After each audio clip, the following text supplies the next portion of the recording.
신약성경 104페이지입니다. 누가복음 8장 22절에서 25절까지.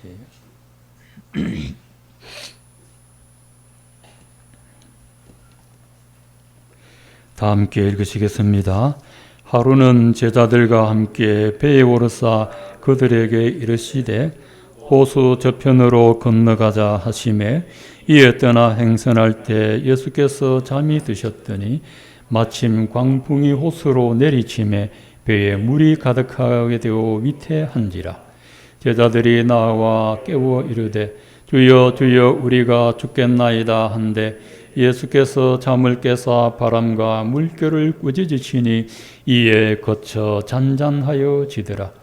제자들에게 이르시되 너희 믿음이 어디 있느냐 하시니 그들이 두려워하고 놀랍게 여겨 서로 말하되 그가 누구이기에 바람과 물을 명함에 순종하는가 하더라. 아멘.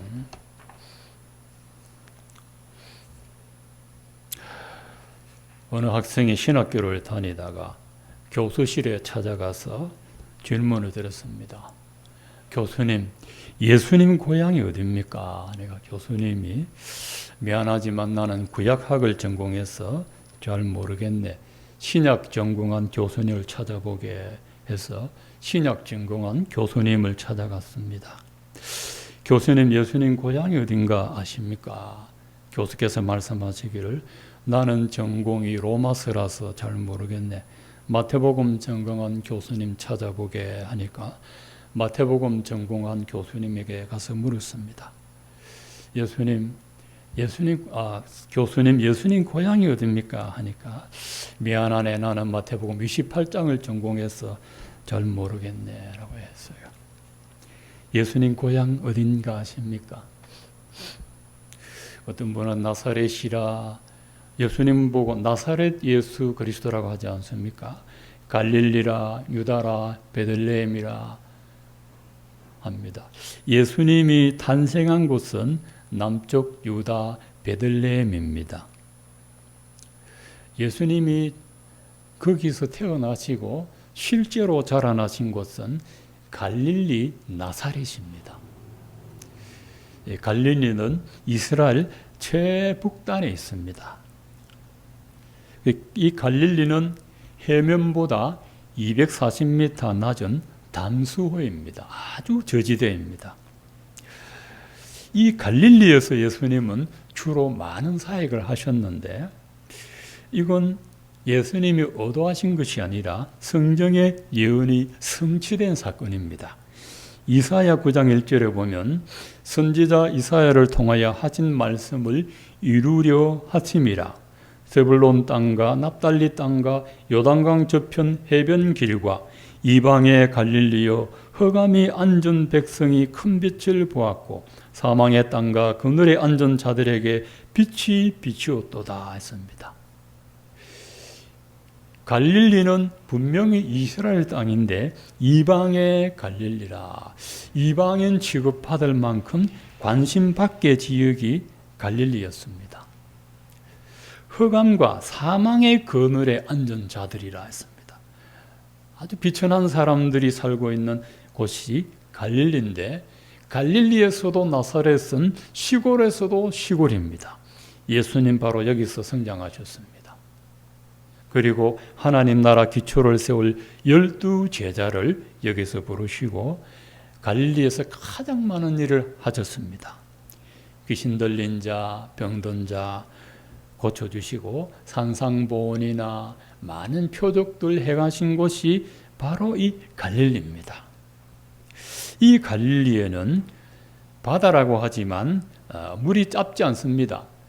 호수인데 워낙 커서 바다라 부르기도 합니다. 실제로는 강물입니다. 이 갈릴리 호수에는 많은 물고기가 있어서 어부들이 고기를 잡아서 생활을 이어가고 있습니다. 예수께서 이 제자들과 배를 타고 갈릴리 호수를 건너가자 하셨습니다.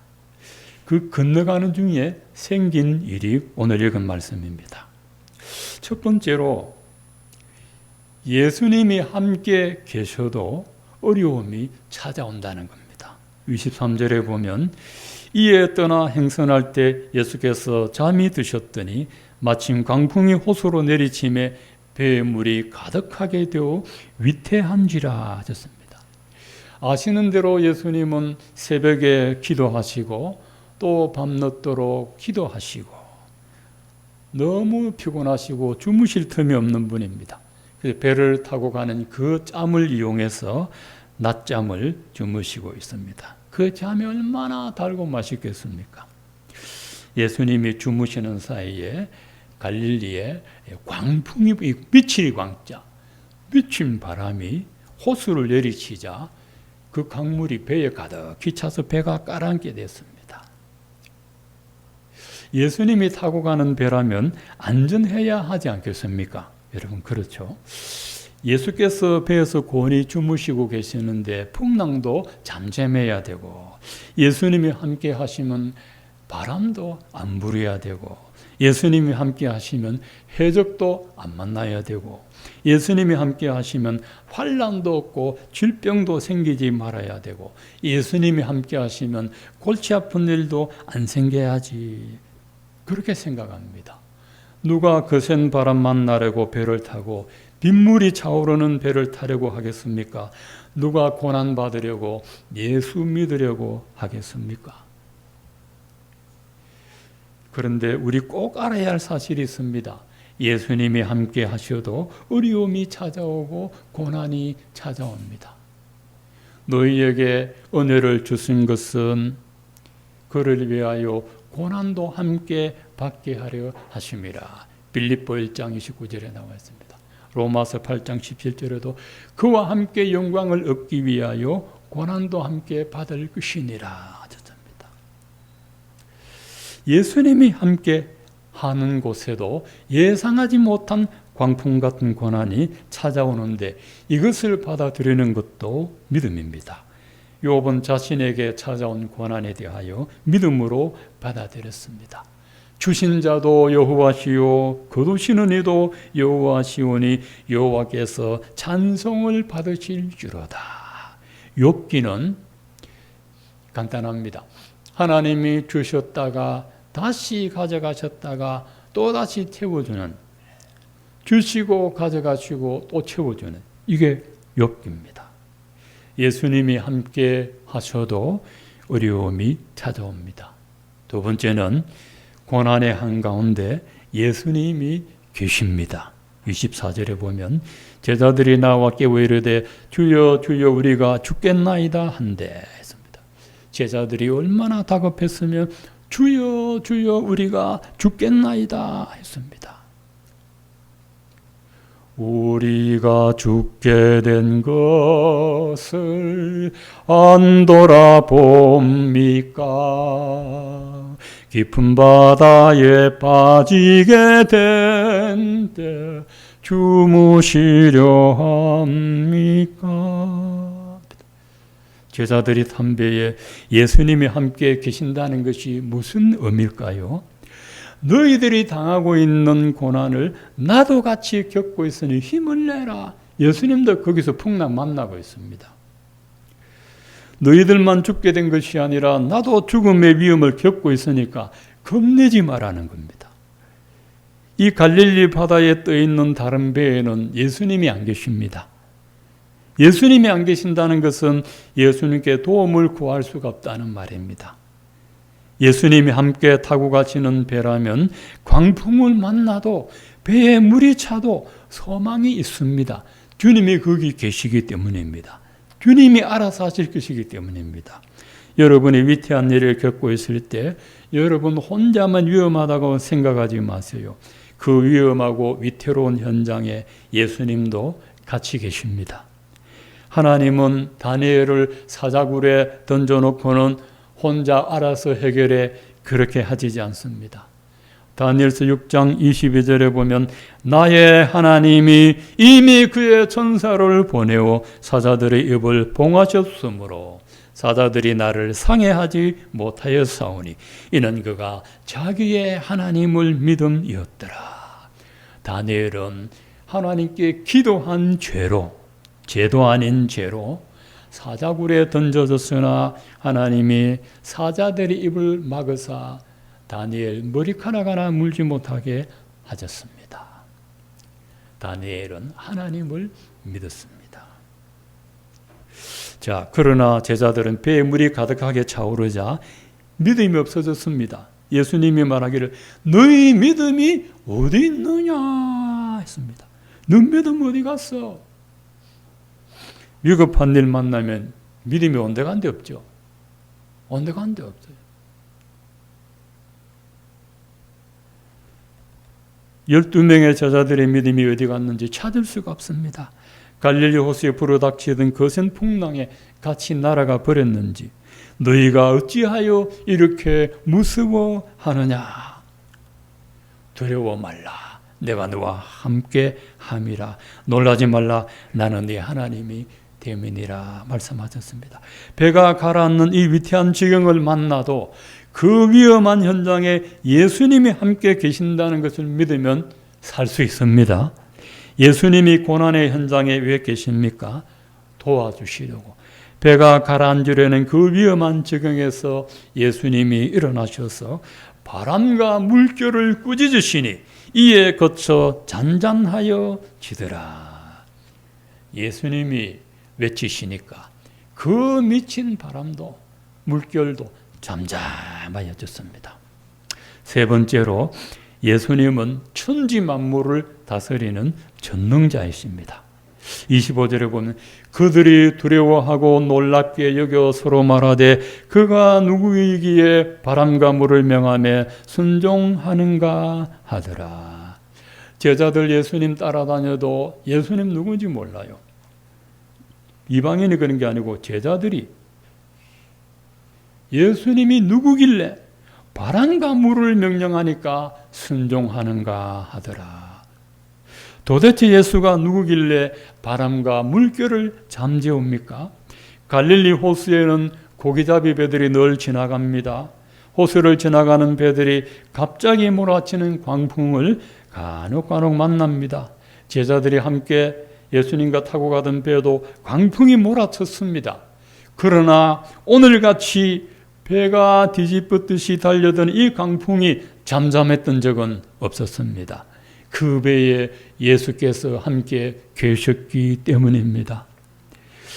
예수께서 제자들과 함께 배를 타고 왜 호수 건너편으로 가자고 했겠습니까?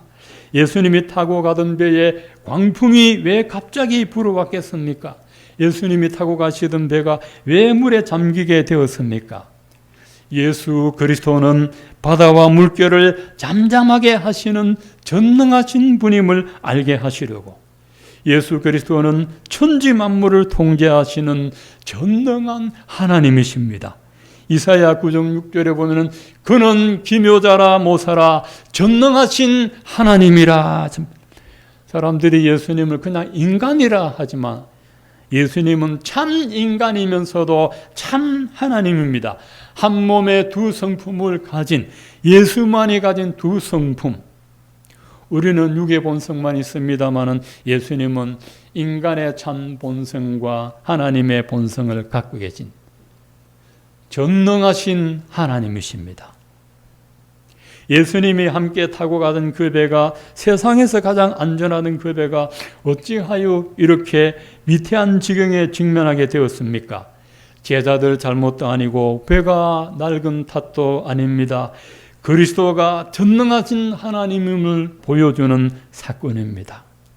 예수님과 제자들이 배를 타고 가던 이 호수는 이스라엘 북단에 위치한 갈릴리 호수인데 이 갈릴리라는 이 지명의 뜻은 소용돌이라는 의미가 있습니다. 소용돌이.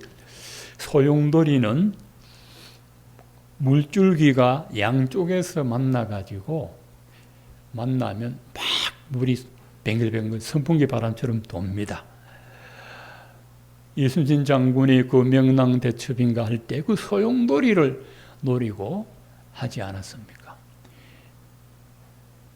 불과 몇 척의 배로 그 일본의 수많은 배를 이길 수 있었던 것은 그 소용돌이가 있다는 것을 알았습니다. 소용돌이 얼마나 무서운지요. 제가 1등병 때 강원도 훈련 갔었는데 일주일 남겨놓은 말년병장이 있었습니다. 일주일. 7월 달에 갔으니까 강원도 홍천강 얼마나 물 맑고 좋아요. 물이 너무너무 맑아가지고 나무에 그 파란 잎이 비쳐 물이 시퍼렇습니다. 물살도 셉니다. 저는 아예 수영을 못하니까 안 들어가지만 그 말년병장 수영하다가 이 소용돌이에 빨려 들어가 버렸어요. 제대 일주일 남겨놓고 소용돌이에 말려 들어갔어요. 이 소용돌이가 얼마나 무섭습니까? 이 갈릴리라는 곳에는 늘 소용돌이가 일어납니다. 잔잔하던 호수에 갑자기 돌풍과 미친 바람이 몰아칩니다. 12명의 제자들 중에 가룟 유다만 빼고 나머지 11명은 다 갈릴리 출신입니다. 모두 어부들입니다. 완전 물개입니다. 물개. 그런데도 이 비바람을 피해갈 수 없습니다. 아무리 경험 많은 베테랑 어부도 갑자기 불어닥치는 광풍 앞에서는 속수무책입니다. 인생의 소용돌이는 경험으로 막아낼 수 있는 게 아닙니다. 전능하신 하나님 그리스도만이 잠잠하게 하실 수가 있습니다. 여러분의 인생은 마치 갈릴리 호수 위를 지나가는 한 척의 배와 같습니다. 인생의 항해를 하다 보면 예상치 못한 돌풍을 만납니다. 질병의 돌풍을 만납니다. 가난의 돌풍을 만나고 부도의 돌풍을 만나고 실직의 돌풍을 만나고 시험에 떨어지는 돌풍을 만나고 취직이 안 되는 돌풍을 만납니다. 여러분, 갈릴리의 소용돌이를 피해갈 수 있는 사람은 아무도 없습니다. 지금 코로나 바이러스라는 이 소용돌이가 전 세계를 휘감고 있습니다. 어느 나라도 이 소용돌이를 능히 막아낼 수 없습니다. 가장 선진국 미국의 감염자가 많이 나오고 있습니다. 백신 접종자 70%, 80%라고 해도 이 바이러스는 더 강해져서 우리가 맞는 백신보다 더 강하게 준비하고 있습니다. 신자나 불신자나 예외 없이 코로나 전염병으로 생활고를 겪고 있습니다. 어렵지 않는 사람이 없습니다. 다 힘들고 다 어렵고 다 고통스럽습니다. 예수님과 동행하는 우리 삶에도 인생의 강풍이 몰아칩니다. 예수님이 뽑고 뽑은 12명의 제자와 함께 타고 가는 그 배에도 물이 찼습니다. 인생의 강풍을 잠잠하게 하실 분은 예수님밖에 없음을 보여주시려고 강풍이 일어납니다. 인생의 물결을 잠잠하게 하실 분은 그리스도밖에 없음을 보여주시려고 우리 삶의 소용돌이가 일어납니다. 전능하신 예수님은 우리가 타고 가는 인생의 배에 함께 승선하셨습니다. 예수께서 돌풍을 향하여 말씀 한마디만 하셔도 천지는 고요해집니다. 우리 인생의 키는 내가 잡고 있는 것이 아니라 주님이 잡고 계십니다. 노아 방주에 모든 게 다 있었습니다. 딱 한 개 없는 게 있었습니다. 딱 한 개. 노아 방주에 한 가지 없는 게 있었습니다. 그게 뭘까요? 키가 없었습니다. 여러분, 자동차에 키가 없으면 운전을 못합니다. 노아 방주에 키가 없는데 어떻게 운전을 해요? 그 키가 누굽니까? 하나님이시죠. 너는 가만히 있어. 내가 운전해 간다는 거예요. 우리 인생의 항해는 내가 가는 게 아니고 주님이 이끌어 가십니다. 예수께서 바람과 물결을 꾸짖으시니 이에 거쳐 잔잔하여 지더라 했습니다. 예수님이 바람과 물결을 꾸짖습니다. 예수님이 여러분을 힘들게 하는 돌풍을 꾸짖습니다. 예수님이 여러분을 고되게 하던 광풍을 잠잠하게 하십니다. 예수님이 여러분을 낙심케 하던 소용돌이를 잔잔하게 합니다. 이 교회는 주님이 세우신 교회입니다. 그러나 이 교회에도 환난과 광풍이 불지만 주님이 머리시기에 이 교회를 지켜주십니다. 그가 누구이기에 바람과 물을 명함에 순종하는가? 예수 그리스도는 전능하신 하나님이십니다. 여러분의 믿게 하신 이 예수 그리스도 우리와 함께 하십니다. 천지 만물 다스리시는 전능하신 예수님께서 여러분과 항상 함께 하심을 믿으시기를 축원드립니다.